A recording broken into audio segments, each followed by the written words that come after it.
Nessa aula nós vamos falar sobre amadurecimento, tá? Quando nós criamos um arco de amadurecimento no nosso personagem, e eu não falo aqui somente do protagonista, mas em qualquer tipo de personagem da sua trama, nós o deixamos mais complexo. O personagem fica mais humano e a percepção de qualidade da sua história aumenta, tá?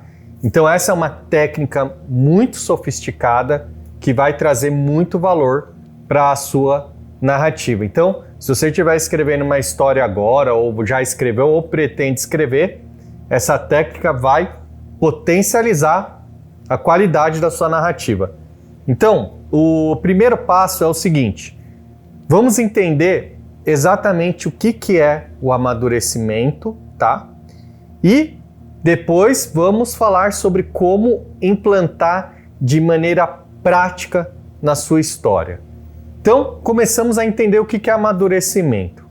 Bom, todos nós, humanos, somos feitos por valores. O que são os valores? Os valores são os princípios que regem as nossas atitudes, tá? E o amadurecimento é quando a experiência nossa de vida faz com que a gente mude esses princípios, a gente reveja esses princípios. Então, o amadurecimento é, teoricamente, uma mudança de valor do A até o valor B, ou seja, é essa mudança que nós temos na vida, tá? Então vamos tentar entender um pouquinho mais a fundo o que é o amadurecimento. O amadurecimento, ele surge através da nossa educação, do nosso ambiente, dos nossos... Quando eu falo ambiente, estou falando assim, dos nossos amigos, estou falando das pessoas que a gente convive, né? Do que a gente consome de conteúdo cultural, de livro, de canal de YouTube, as informações que chegam até nós e, claro, também das nossas experiências de vida. Ou seja, os nossos valores são moldados, eu posso sintetizar por todas as informações que chegam até nós. Nós somos uma esponja de informação que vamos assimilando informação, valores, condutas e cultura, e tudo isso vai formando na nossa cabeça determinados princípios e valores. Esses princípios e valores moldam a nossa atitude. Então, por exemplo, se eu estou num ambiente degradado, socialmente degradado, com um ambiente de miséria, um ambiente de um ambiente assim de violência, eu vou assimilar todos esses conceitos e eu tenho a tendência de me tornar uma pessoa mais violenta em um ambiente violento. Eu tenho uma tendência de me tornar uma pessoa suja em um ambiente que é sujo. Então, por exemplo, vamos pensar aqui naquelas cidades que existem naquele país, o Bangladesh, que é considerado, né, o país mais sujo do mundo.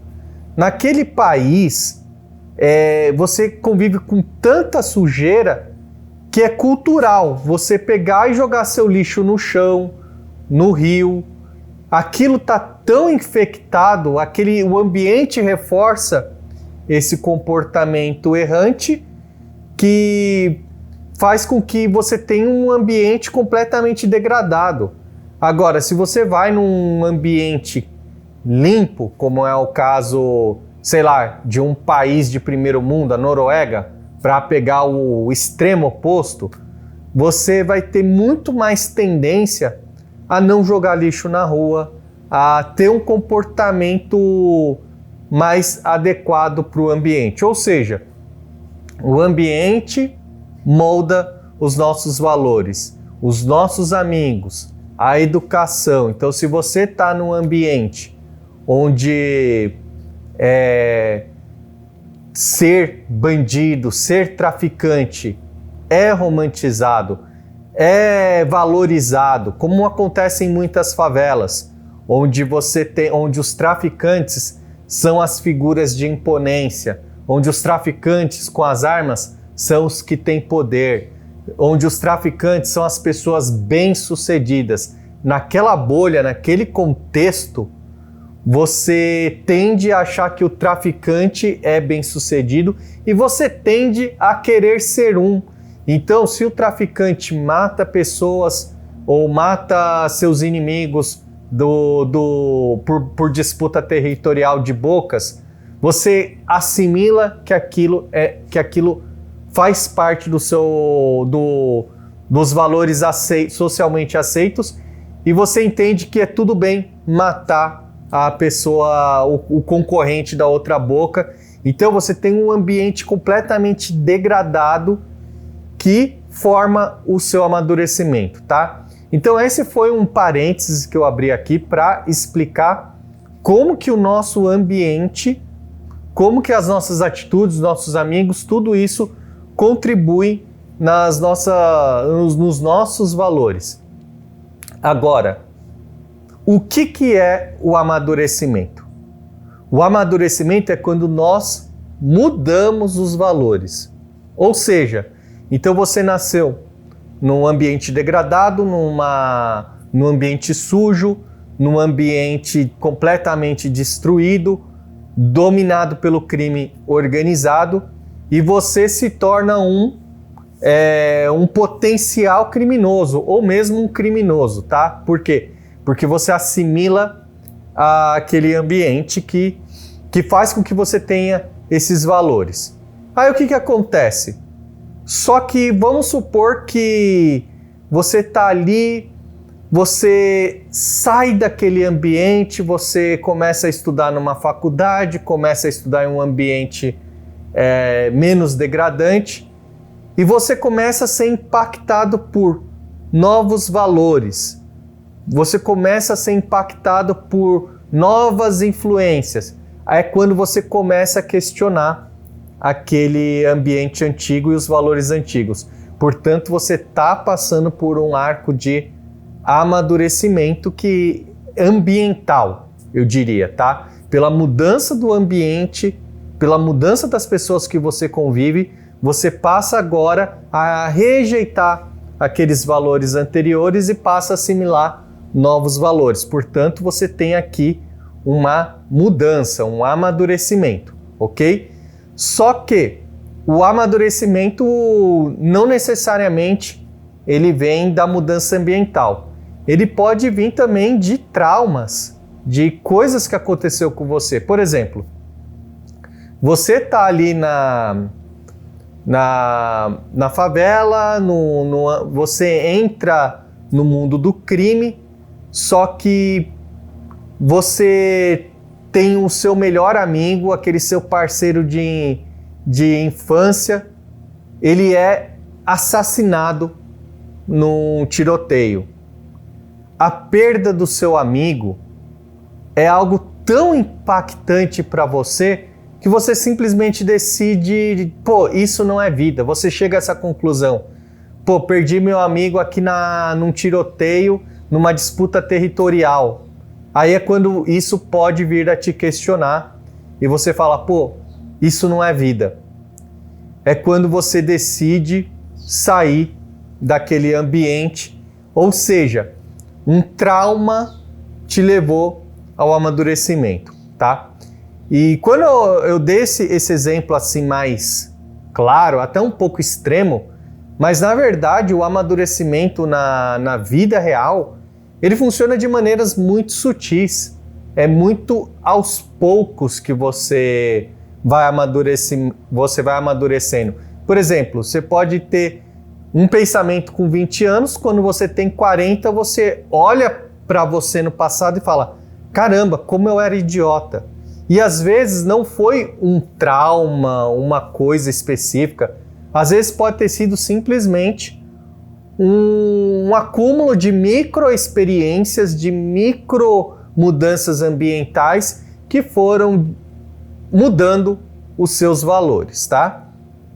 Então, agora você entendeu o que é o amadurecimento, tá? Vamos entender agora como que a gente vai implantar no storytelling, tá? Na sua história. É muito simples. Você precisa primeiro colocar o seu personagem agindo de uma maneira, que é o que eu chamo de valor inicial, tá? Então o seu personagem, ele age a partir de um valor inicial.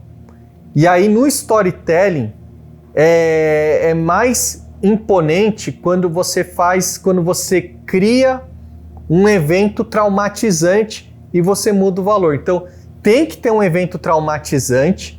Esse evento traumatizante vai impactar o seu personagem e a partir desse evento traumatizante ele passa a agir de uma outra maneira. Portanto, você criou um arco de amadurecimento na sua história. Seu personagem age de uma maneira, temos um evento impactante, esse evento impactante muda a maneira como o seu personagem pensa, muda os valores do seu personagem, portanto, ele passa a agir de outra maneira, ele se torna mais maduro.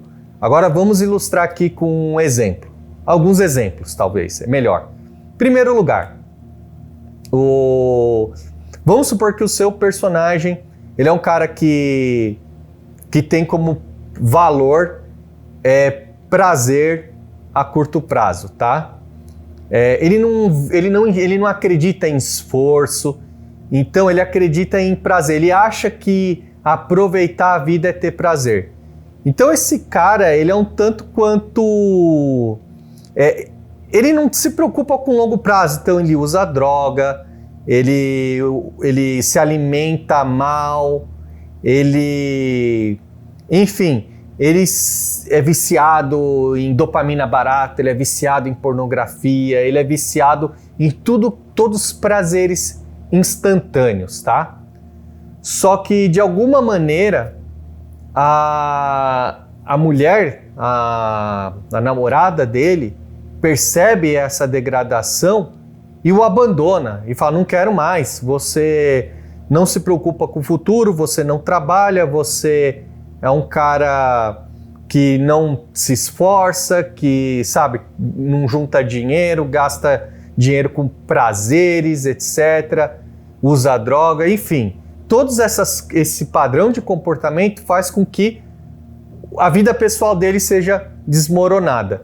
Então, para a gente deixar isso bem forte no storytelling, a gente coloca a mulher abandona ele, troca ele por um cara que é o oposto dele, que é um cara que sei lá, tem mais focado, não usa droga, é o cara que faz academia, é rico, tem dinheiro, tem não sei o quê.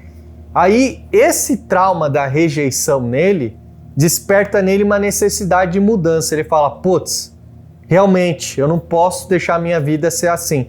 Aí o cara muda os valores dele, ele passa a fazer dieta, ele passa a se cuidar, ele passa a focar mais no trabalho. Então, quantas vezes a gente não vê na vida real pessoas que terminam um relacionamento e começam a fazer academia, começam a valorizar mais a si mesmo, começam a trazer uma mudança de valor. Por quê? Porque o término de um relacionamento é sempre um evento traumatizante. Ou seja, os eventos traumatizantes, em muitos casos, faz nós questionarmos os nossos valores, tá? Então, no caso do storytelling, você tem que ser um pouco mais simples e sistematizado. E storytelling é sempre sobre você dar sempre uma potencializada a mais, entendeu? É aquela coisa, um romance de cinema, um término de cinema. Então o storytelling ele tem que ser até mais exagerado para justamente ficar claro para o seu público o que aconteceu. Então, você abre o seu filme com um cara egoísta, folgado, o cara que tá nem aí com nada. Então essa é a construção do personagem. Só que aí a mulher o abandona ele, só que como estamos falando de storytelling, tem que ser um abandono assim, sabe? Tem que ser uma coisa bem poderosa, tipo assim, o cara encontra a mulher transando com outro da própria casa, sabe? Alguma coisa assim bem chocante, bem traumatizante, que é para ele ficar chocado, ok? E aí sim, aí na próxima cena temos então ele já fazendo academia, ele já amadurecido, tá? Ou seja, então no storytelling a fórmula é sempre assim, valor inicial, então você coloca o seu personagem agindo de acordo com esse valor. E não adianta você só escrever na biografia, o meu personagem é egoísta. Não. Biografia de personagem é uma coisa inútil. Por quê? Porque o que conta é o que está na história. Muito escritor escreve uma biografia complexa, ele é egoísta, ele é não sei o que, ele é não sei o que. Só que na hora da história, nada do que está escrito na biografia é traduzida para a história em si. O que o público vê, o que o leitor lê, o que a sua audiência vai ser impactada é somente pela história, não pelo que você pensa do personagem, tá? Então, se o seu personagem é egoísta, é importante que isso esteja imprimido na história, o egoísmo dele, porque senão você não tem clareza nesse arco de amadurecimento, tá? Então aí você tem um evento traumatizante na vida do personagem e por fim você tem ele agindo sobre o novo valor, tá? Então esse é como que você vai implantar um arco de amadurecimento na sua história. Então isso vai fazer bastante diferença para a sua narrativa. É uma técnica extremamente sofisticada.